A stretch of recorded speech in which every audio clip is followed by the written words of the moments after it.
Olá, queridos, graça e paz. Estamos de volta pelo Instituto Bíblico Shalom para mais uma aula do nosso curso Formando um Líder de Êxito. Hoje nós vamos estudar a 7ª aula, que tem por tema A Bíblia nos ensina quem é o homem. O texto base para a nossa aula de hoje está em 2 Coríntios capítulo 5, versos 18 e 19. E tudo isso provém de Deus, que nos reconciliou consigo mesmo por meio de Jesus Cristo e nos deu o ministério da reconciliação. Isto é, Deus estava em Cristo reconciliando consigo o mundo, não lhes imputando seus pecados, e pôs em nós a palavra da reconciliação. Deus, amados, criou o homem à sua imagem e semelhança. Mas com a sua queda, por causa do pecado, foi descaracterizado e corrompido na imagem e na semelhança que tinha para com Deus. Deus, porém, na sua infinita misericórdia e amor, planejou uma estratégia para resgatar a humanidade através de Jesus Cristo e o seu sacrifício de morte na cruz. Em Cristo, por causa da cruz, hoje nós somos reconciliados com Deus. Agora, uma vez em Cristo, nós, com o caráter e identidade de Jesus, precisamos, como bons mordomos, zelar e cuidar do nosso espírito, alma e corpo, para que possamos permanecer na presença de Deus. E isto só é possível mediante ao auxílio do Espírito Santo, pois somos seres dependentes da glória de Deus e da sua presença em nossas vidas. O resgate das nossas vidas em Cristo, o cuidado que precisamos ter para velar pela salvação e a plena submissão à vontade do Pai nos assegura uma vida abundante na terra e a vida eterna nos céus. Então, queridos, o resgate de Jesus nas nossas vidas e o cuidado que nós precisamos ter pela nossa salvação e a manutenção da submissão a Deus vai nos assegurar esta vida abundante na presença de Deus aqui na terra e também a nossa vida eterna nos céus. Vamos ver aqui então o tópico 1 do nosso estudo de hoje, o conhecimento da criação de Deus, a criação do homem.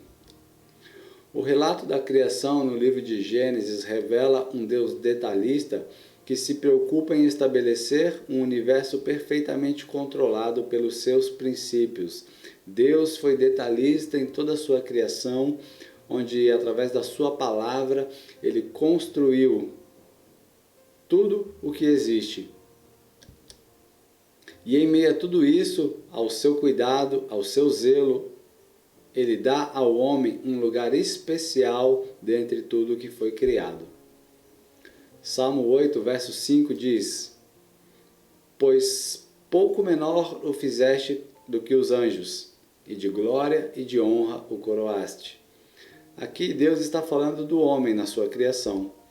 Deus criou o homem e o fez pouco menor do que os anjos e o cobriu de glória e de honra. Esta glória que ele está se referindo aqui, querido, é a glória do próprio Deus que foi colocada no homem. No original, este salmo, a palavra diz aqui que o homem foi coberto de luz. Esta luz era a glória de Deus que refletia no homem quando Deus colocou o homem na terra, ali no jardim. Deus preparara um jardim que veio antes visando um ambiente todo especial para a chegada daquele a quem o próprio Deus chama de coroa da criação. Deus preparou um jardim para o homem que ele criou e ele colocou este homem neste jardim. Um lugar de delícias, um lugar onde o homem tinha toda a condição de permanecer fiel a Deus.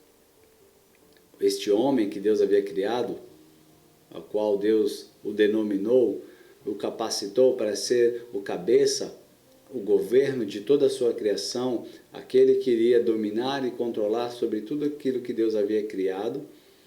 O homem deveria possuir a terra, sujeitá-la e dominar as outras criaturas que ali estavam. Deus havia dado ao homem que ele criou esta função de administrar, cuidar e gerenciar todo aquele jardim. E disse Deus: façamos o homem à nossa imagem e conforme a nossa semelhança. E domine sobre os peixes do mar, sobre as aves do céu, sobre todo o gado, sobre toda a terra e sobre todo réptil que se move sobre a terra. E criou Deus o homem à sua imagem, a imagem de Deus o criou, homem e mulher os criou. Deus colocou o homem no jardim para dominar e cultivar a terra, dominando sobre toda a criação que Deus havia feito até então. Esta era a posição do homem, esta coroa da criação. O homem era o administrador a quem Deus havia incumbido de cuidar de toda a sua criação. No tópico 1 aqui nós vamos ver a criação do homem. Quando Deus diz em Gênesis 1:26, façamos o homem segundo a nossa imagem, Deus se refere a qualidades específicas dele mesmo que ele queria colocar no homem, como a razão, a personalidade, o intelecto, a capacidade de se relacionar, a capacidade de ouvir, de ver e falar. Então essas características que Deus deu para o homem faziam do homem a imagem de Deus. Este homem refletia essas características divinas de ser um ser pensante, um ser que tinha a sua própria personalidade, um ser dotado de um intelecto, com capacidade para se relacionar e com condições de ouvir, ver e falar. Deus havia feito o homem conforme a sua própria imagem e semelhança. A imagem de Deus fala que o homem tinha toda essa capacidade de se relacionar com o próprio Deus. A semelhança de Deus está relacionada ao caráter que Deus deu ao homem, que era o caráter santo como era o caráter do próprio Deus. Deus criou o homem à sua imagem e conforme a sua semelhança. Todas essas características aproximam o homem do seu Criador. Todas essas também são características de Deus que ele escolheu reproduzir no homem que ele criou. Então, Deus criou o homem para ser o cabeça, a fim de colocar em suas mãos domínio sobre toda a criação. Deus fez o homem, queridos, para governar a terra, toda a sua criação, governar sobre todos os animais, sobre tudo aquilo que Deus havia criado. Então, ele dotou o homem dessas capacidades de ser um ser pensante, de ter um intelecto, de ser um ser racional. Deus soprou no homem o teu espírito e esse espírito, quando entrou no homem, naquele homem que foi formado do pó da terra, tornou este homem um ser vivente, repleto da glória de Deus, coberto pela glória de Deus e cheio do Espírito Santo de Deus. Este foi o homem que Deus criou, um homem santo, livre do pecado. Tanto o homem quanto a mulher são uma criação especial de Deus, não é um produto da evolução. Diz aqui em Marcos, capítulo 10, verso 6. Porém, desde o princípio da criação, Deus os fez macho e fêmea. Na criação, Deus fez o homem, a mulher, macho e fêmea. Há a teoria evolucionista que diz que o homem evoluiu de um verme, de uma larva, para um primata e posteriormente para os neandertais e o homem que nós vemos hoje. A teoria criacionista, que é a teoria que crê que o homem foi criado a partir das mãos do próprio Deus, crê que o homem foi criado por Deus e já foi dotado de todas as capacidades que nós temos hoje. Então, a teoria da criação humana aceita pelos cristãos é a teoria criacionista e não a teoria evolucionista. O homem e a mulher foram igualmente criados à imagem e semelhança de Deus. E com base nesta imagem, podiam se comunicar com Deus e ter comunhão com Ele, provando seu incomparável amor, glória e santidade. O propósito de Deus na criação do homem, queridos, foi o relacionamento que o homem teria com Deus. Deus criou o homem para se relacionar. Deus fez o homem um ser relacional, ao qual Deus vinha ao jardim se relacionar com este homem na viração do dia. Eles, o homem e a mulher, estariam sempre na presença de Deus.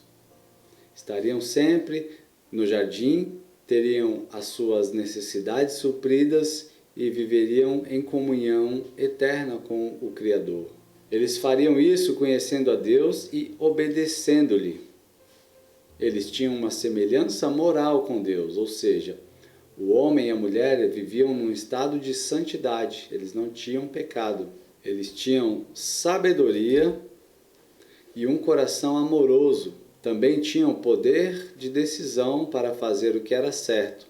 Eles viviam em comunhão pessoal com Deus, a quem obedeciam de uma forma moral. Então o homem, queridos, eles foram dotados desta capacidade através da semelhança com Deus, do caráter do próprio Deus que estava no homem. O homem era santo, tinha um coração amoroso, tinha sabedoria, também tinha o livre arbítrio, o poder de decisão, poder para escolher fazer aquilo que era bom ou não. Na cultura judaica, eles chamam isso de Yetzer Hara e Yetzer Hatov, que é a inclinação que o homem tem tanto para o bem quanto para o mal.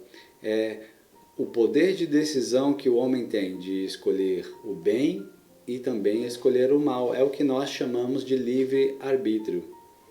Deus deu essa condição para o homem e automaticamente nós já sabemos que o homem escolheu mal.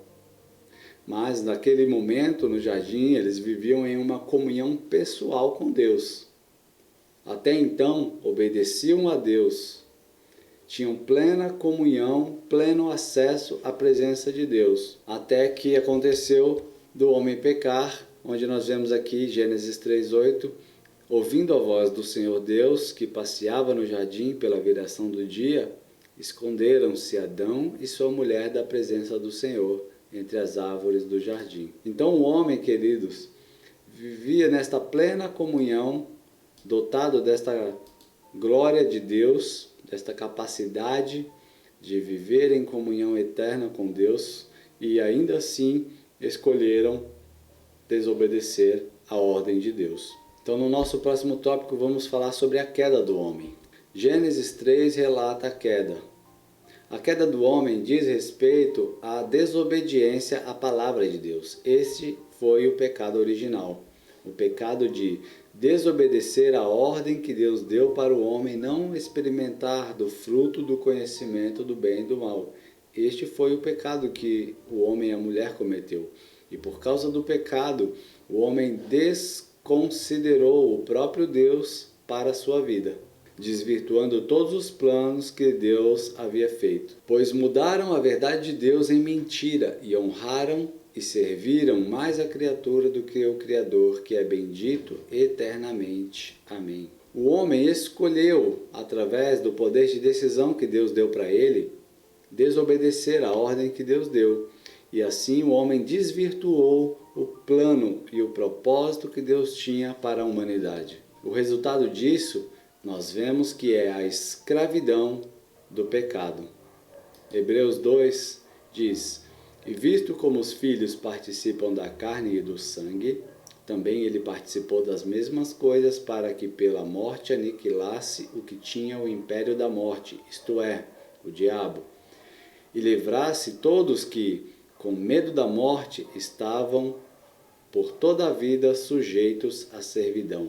O homem, por causa do pecado, estava sujeito à servidão por toda a vida. Através da desobediência, o pecado entrou no mundo e o homem passou a viver longe de Deus, perdeu o direito à presença, perdeu a glória que estava sobre ele, perdeu o governo que tinha sobre toda a criação e passou a uma condição de escravo do pecado, escravo da sua escolha, da sua decisão. Quando o homem e a mulher pecaram, a sua semelhança moral com Deus foi desvirtuada.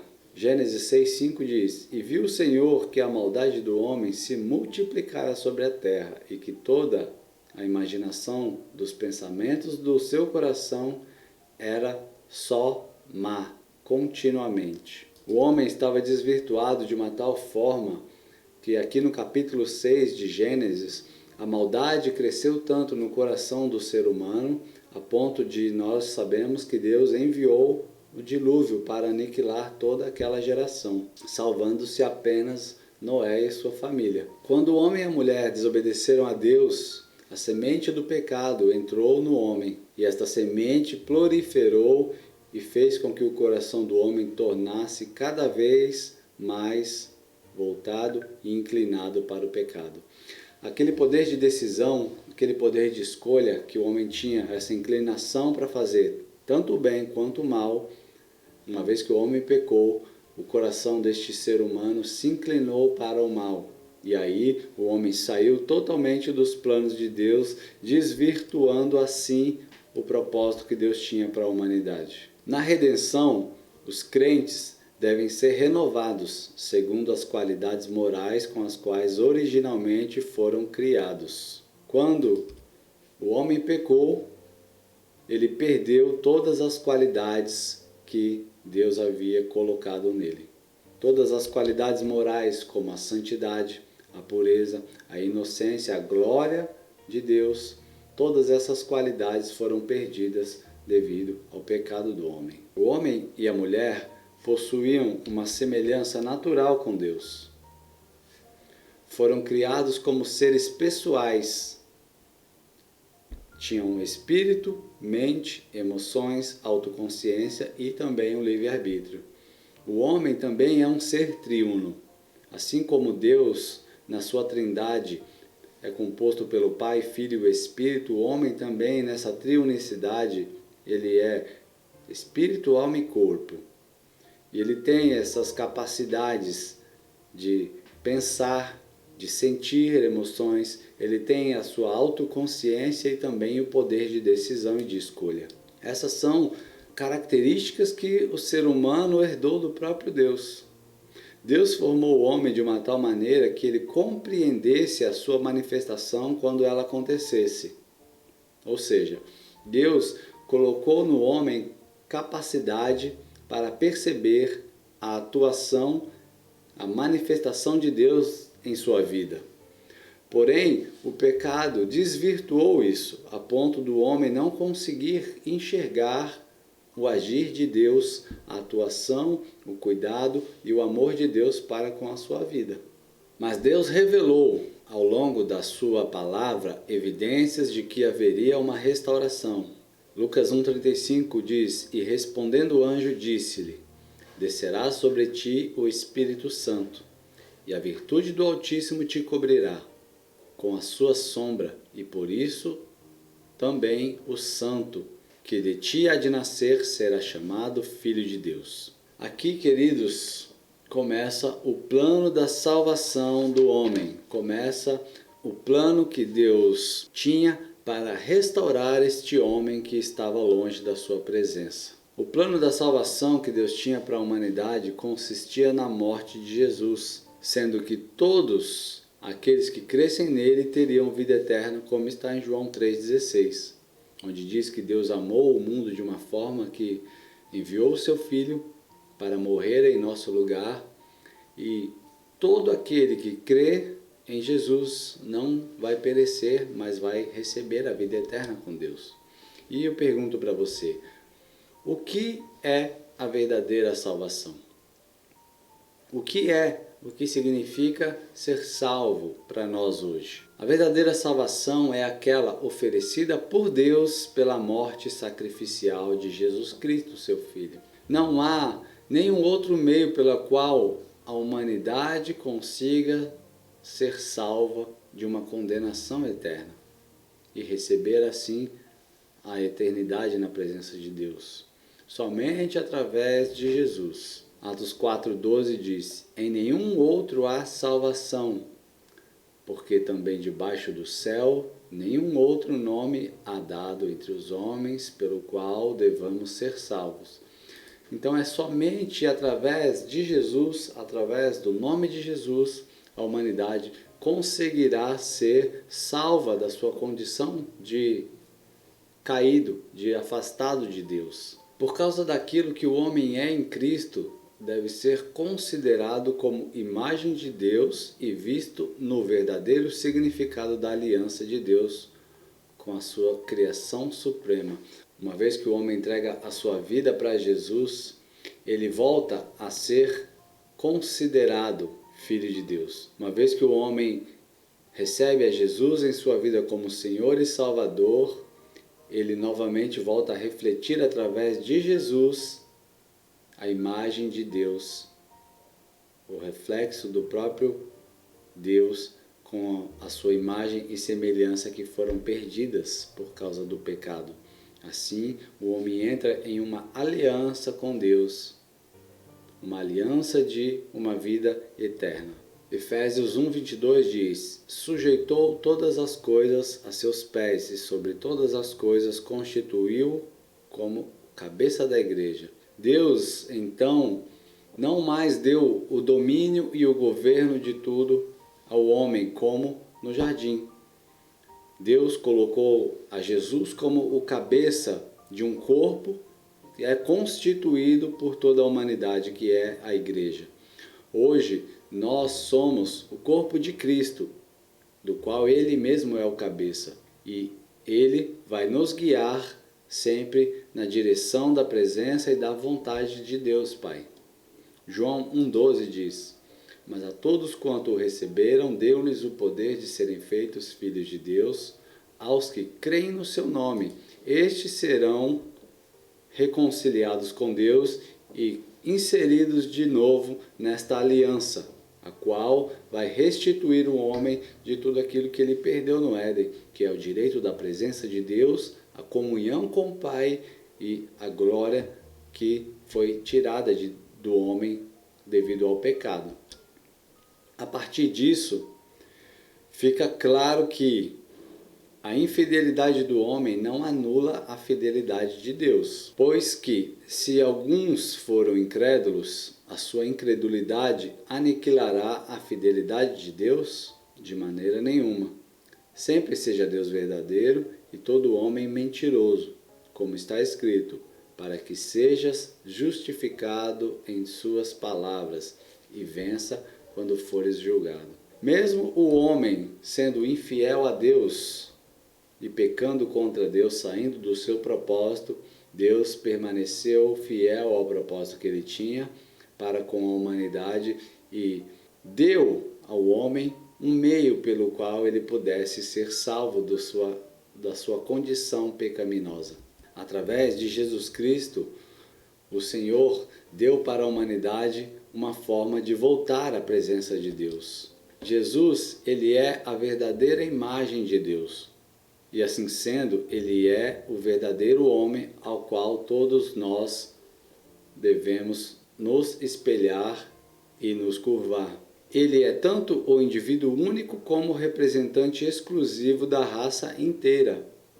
A sua realização e vitória significa liberdade e vida para toda a humanidade. Jesus, ele cumpriu tudo aquilo que o primeiro homem não cumpriu.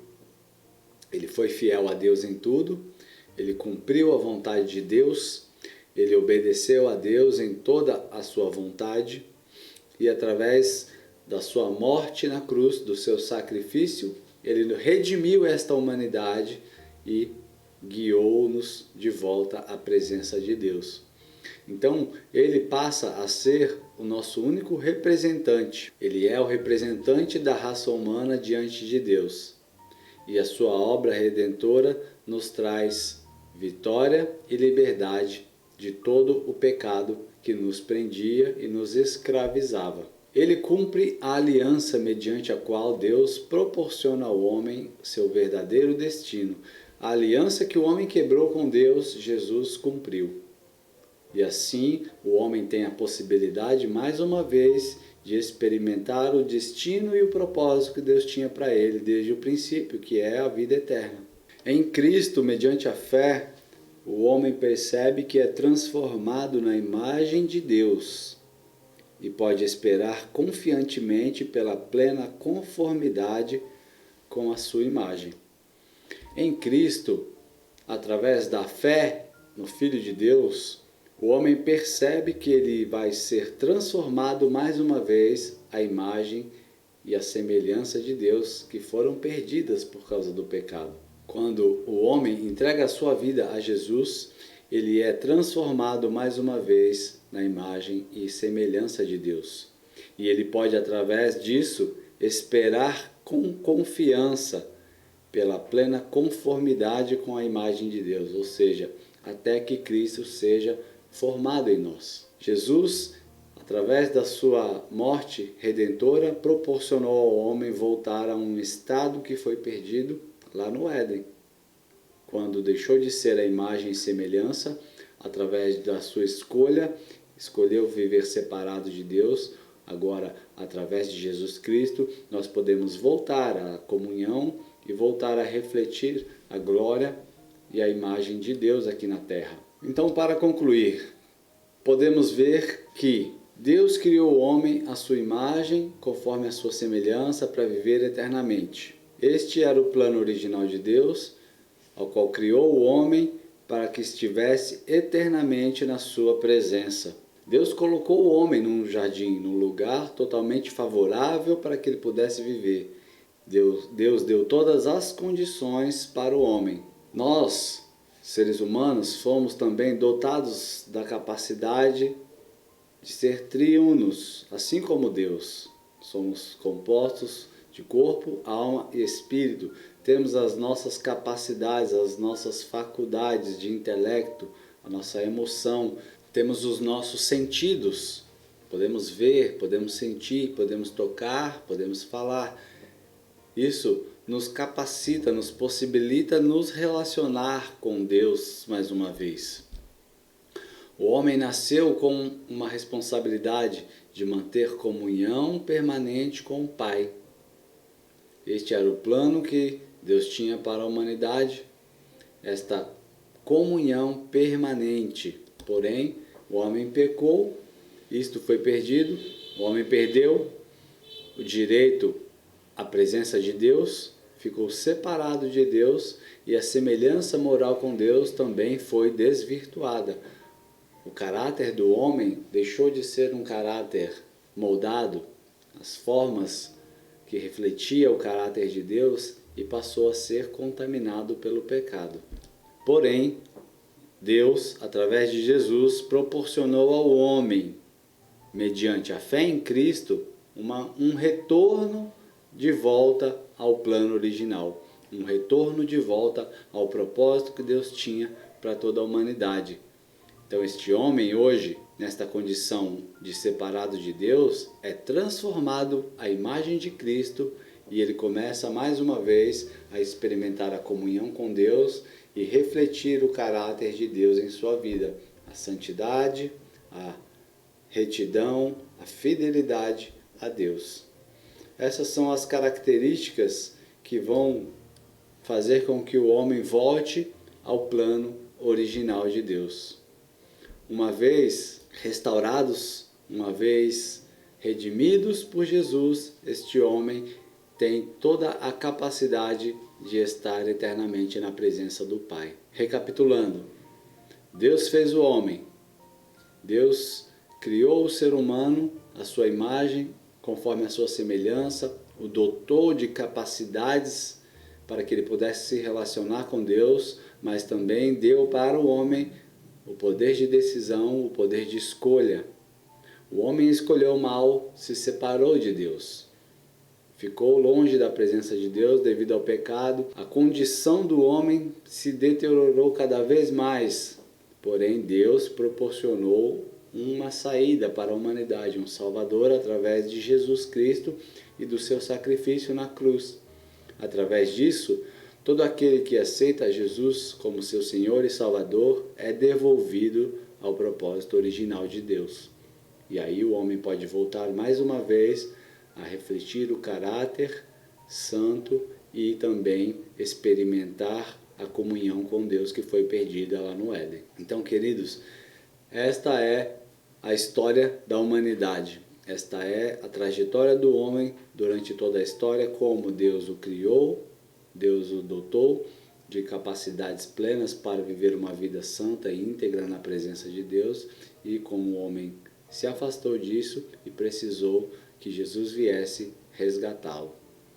Que você possa se valer desta bênção que Jesus nos proporciona de poder voltar à santidade da presença de Deus. Que você possa hoje conhecendo o plano original de Deus, saber que o propósito que Deus tem para a humanidade é a comunhão com Ele. Nós encerramos então esta aula aqui. Que você seja abençoado em o nome de Jesus.